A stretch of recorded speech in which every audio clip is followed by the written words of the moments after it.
Radar de recul. Le radar de recul est composé de 4 capteurs ultrasonores identiques. Le capteur est utilisé à la fois pour fonctionner en mode émetteur et en mode récepteur. Il ne peut fonctionner correctement en récepteur que lorsqu'il a fini de fonctionner en émetteur. Pour cette raison, le capteur génère des salves ultrasonores de durée delta T1 égale 1,7 millisecondes avec une périodicité delta T2 égale 12 millisecondes. 1. Faire un schéma représentant un capteur détectant un obstacle et faire apparaître sa portée minimale des minimales et sa portée maximale des maximales et calculer la distance des minimales et la distance des maximales. 2. Quelles caractéristiques du signal de l'émission doit-on modifier pour que le capteur puisse détecter un obstacle situé à une distance inférieure à 10 minimales? 3. Une voiture est équipée d'un système comportant un émetteur et un récepteur d'ultrasons placés côte à l'arrière du véhicule. Lors d'une marche arrière, une salve ultrasonore est envoyée et réfléchie par un obstacle, puis détectée par le récepteur 9 millisecondes après l'émission. À quelle distance se trouve l'obstacle de la voiture? On donne la célérité de son dans l'air, C égale 340 mètres par seconde. 1. Le schéma et la distance minimale et la distance maximale.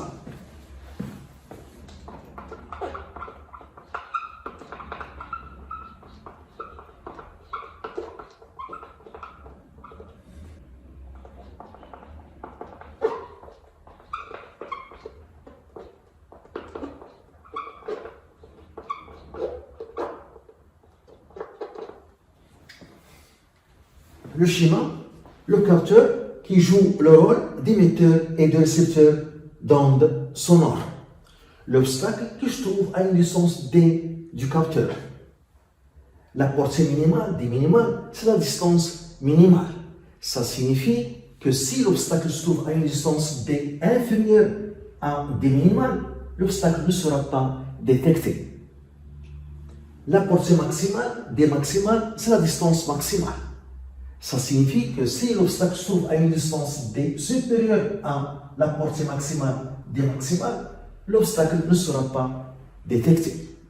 L'obstacle sera détecté lorsque la distance entre l'obstacle et le capteur est entre la portée minimale et la portée maximale. Soit T0 est égal à 0, la date du début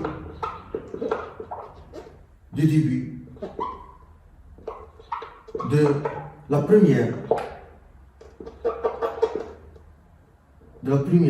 émission.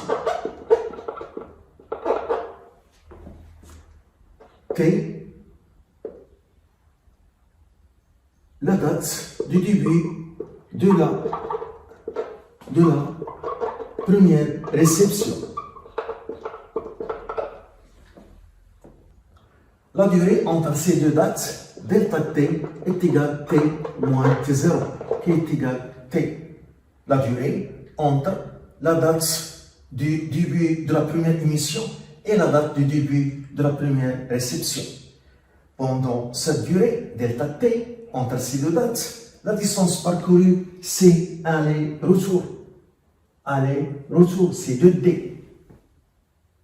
Donc, la vitesse de son C est égale.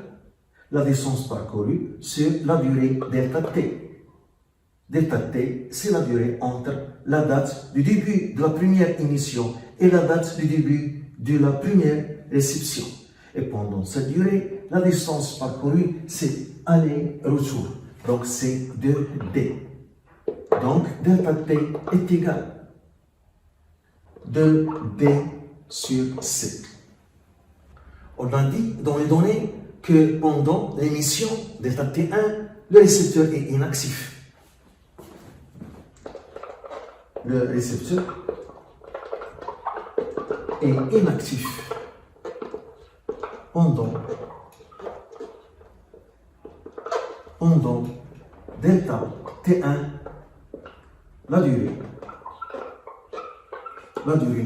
de l'émission. Donc,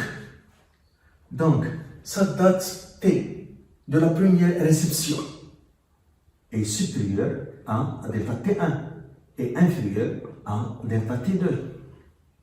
Delta T2, c'est la période des émissions. Delta T2 est la période des émissions qui est donnée 12 millisecondes. Je remplace T par delta T. Donc je vais avoir delta T1 inférieur à delta T et delta T inférieur à delta T2. Ce qui donne, je remplace delta T par 2D sur C. Donc 2D sur C est supérieur à delta T1 et inférieur à delta T2. Je vais multiplier tous ces termes par C sur 2 pour préciser les limites de la distance D. Donc, delta T1 fois C sur 2, ici, lorsque je multiplie ce terme par C sur 2, il reste D, et ici sera delta T2 multiplié par C sur 2. Donc, je vais avoir C fois delta T1 sur 2 inférieur à D qui est inférieur à C fois delta T2 sur 2. C'est ça D minimal et c'est ça D maximal. Donc D est compris entre la distance minimale, la portée minimale et la distance maximale, la portée maximale. D minimal, c'est C fois delta T1 sur 2. Application numérique, c'est 340 mètres par seconde, delta T1 1,7 millisecondes, en seconde fois 10 moins 3 sur 2. On trouve 0,289 mètres, qui est presque égal à 0,3 mètres. C'est la portée minimale. La portée maximale, D maximale, est égale à C fois delta T2 sur 2, qui est égal à 340 fois delta T2, 12 millisecondes en seconde fois 10 moins 3 sur 2. On trouve 2 mètres. C'est la portée maximale, c'est la distance maximale. 2. La caractéristique du signal émis à modifier pour diminuer la portée minimale. La caractéristique du signal émis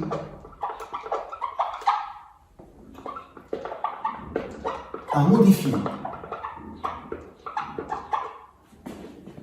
pour diminuer la portée minimale, D minimale.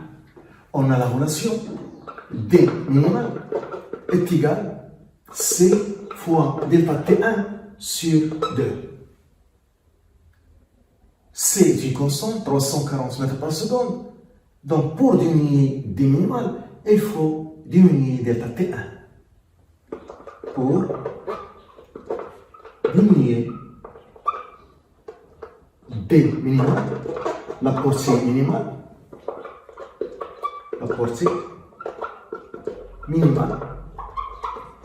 il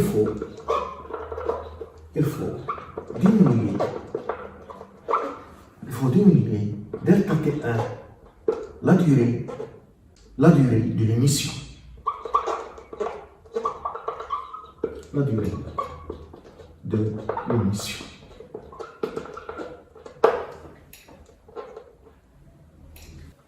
Trois, la distance entre la voiture et l'obstacle.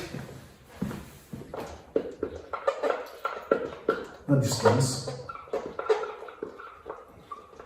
entre la voiture et l'obstacle. On a la relation C est égale à 2D sur delta T. Donc, la distance D est égale à C fois l'état T sur 2. Application numérique, D est égal C 340 mètres par seconde. L'état T, la durée entre l'émission et la réception, c'est 9 millisecondes en seconde fois 10 sur 3 sur 2.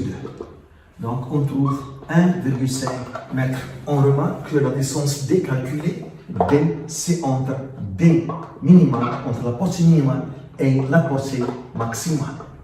La portée minimale, D minimale, c'est 0,3 mètres et la portée maximale, c'est 2 mètres.